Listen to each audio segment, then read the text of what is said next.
amataxi à importation nakenewe kuko je ndi mubemeza yuko hariho ukuntu dushobora kwiyorganiza bakabitegurira ngaha bitagomba kuba importe biva Buraya biza ngaha anya.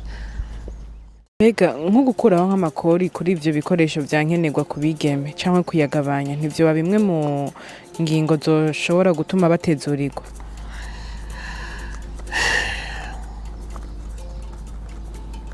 Ivyo ni normal, ivyo birorohe ariko byinjira gute amafaranga angana iki?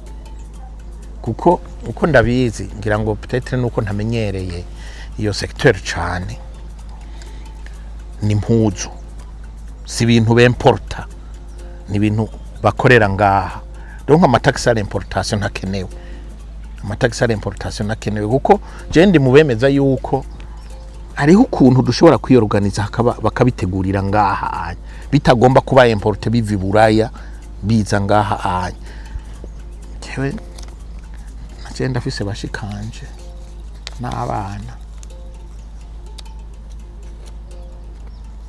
hariho ubuntu bw'uburyo bushoboka dukoresha impuzu zo ngaha bakaziha isuku ikwiriye. Probablement yuko no ngaha anya tugomba kwiga kugene nka ministeri ishobora kubiproduza de manière systématique. Mais ico mvuga niki nuko bujya kwemporota cyane ibintu bidutwara amafaranga menshi y'ubusa.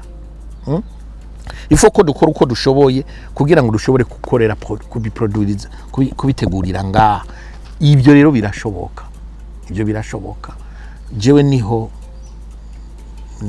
mpagaze kuri ico kibazo uno munsi.